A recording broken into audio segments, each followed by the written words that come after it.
सृष्टि के निर्माता होने के बावजूद ब्रह्मदेव की पूजा क्यों नहीं होती? ये सृष्टि के बिल्कुल शुरुआती आद्यकाल समय की बात है। समय का प्रवाह अभी आकार लेना शुरू ही हुआ था।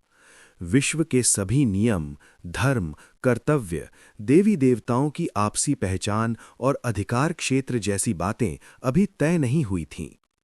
इस नए विश्व में एक बार ऐसा प्रसंग उत्पन्न हुआ जिसने देव समूह के बीच पहली बार स्पष्ट मर्यादा, कर्तव्य की सीमा रेखा और सत्य की सर्वोच्च सीख दी।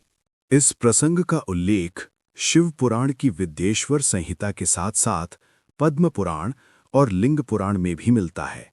कथा ऐसी है जिसमें ब्रह्मदेव द्वारा की गई एक गलती से देव समूह में भारी भ्रम की स्थिति पैदा हो गई और उस भ्रम का अंत स्वयं भगवान महादेव के निर्णायक श्राप से हुआ। इस कथा को सुनाते समय ऋषि मुनियों ने बार-बार कहा है कि सृष्टि का राजतंत्र, शक्ति का तत्व और सत्य की सर्वोच्चता महादेव ने उसी दिन स्थापित की थी। आद्य काल में एक बार ब्रह्मदेव और श्री विष्णु के बीच एक विलक्षण विवाद छिड़ गया। मैं ही परम सत्य हूं, क्योंकि मैंने ही इस सृष्टि को रचा है।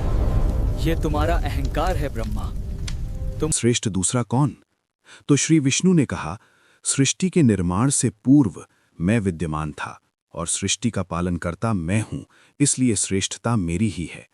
दोनों के तर्क शक्तिशाली थे, परंतु दोनों ही एक बात भूल गए कि सत्य क्या है और श्रेष्ठ कौन है ये उनकी अपनी मर्जी से तय नहीं हो सकता। विवाद बढ़ता गया और प्रतियोगिता में बदल गया। ब्रह्मदेव ने अपने पंचमुखी तेज से परिसर को आलोकित कर दिया, तो श्री विष्णु ने अपने अनंत प्रभाव का परिचय दिया। इसी क्षण एक विलक्षण घटना घटी। अचानक उनके विवाद के बीचों बीच एक विशाल, अनंत और अगम्य ज्योतिपुंज का स्तंभ प्रकट हुआ। ये स्तंभ इतना तेजस्वी था कि उसका अस्तित्व ही उनके विवाद का उत्तर जैसा लग रहा था।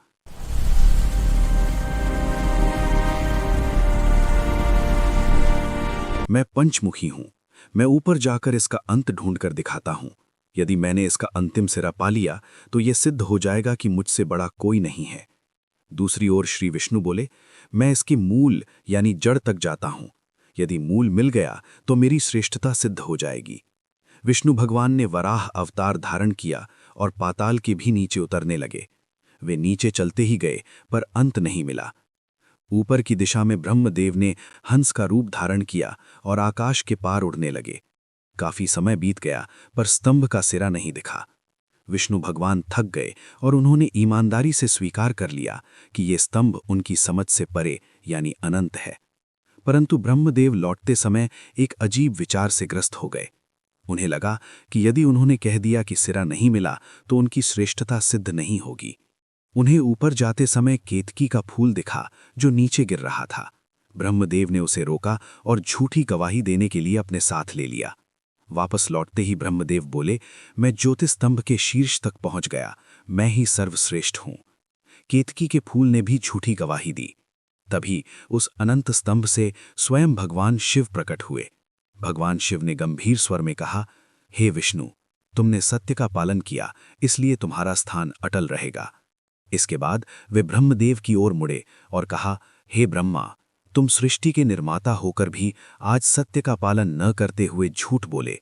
तुमने जगत को ठगने का प्रयास किया, इसलिए मैं तुम्हें श्राप देता हूं कि पृथ्वी पर तुम्हारी पूजा कोई नहीं करेगा। तुम्हारे स्वतंत्र देवालय यानी मंदिर नहीं होंगे। ब्रह्मदेव ने अपना अहंकार त्याग कर श्राप स्वीकार किया। भगवान शिव ने केतकी के फूल को भी झूठी गवाही के कारण शिव पूजा से वर्जित कर दिया। अंत में भगवान शिव ने कहा कि सत्य सर्वोच्च है, सत्य के आगे कोई नहीं है। इस प्रकार विवाद शांत हुआ और विश्व का प्रथम ज्योतिर्लिंग स्थापित हुआ। दुनिया के पहले शिवलिंग के बारे में जानकारी दो दृष्टिकोणों से देखी जा सकती है। एक पौराणिक यानी धार्मिक और दूसरा पुरातात्विक यानी ऐतिहासिक। पौराणिक मान्यता, ज्योतिर्लिंग यानी प्रकाश का स्तंभ। हिंदू धर्म ग्रंथों, विशेषकर शिव पुराण के अनुसार दुनिया का सबसे पहला शिवलिंग कोई पत्थर की मूर्ति नहीं, बल्कि प्रकाश का एक अनंत स्तंभ था, जिसे ज्योतिर्लिंग कहा जाता है।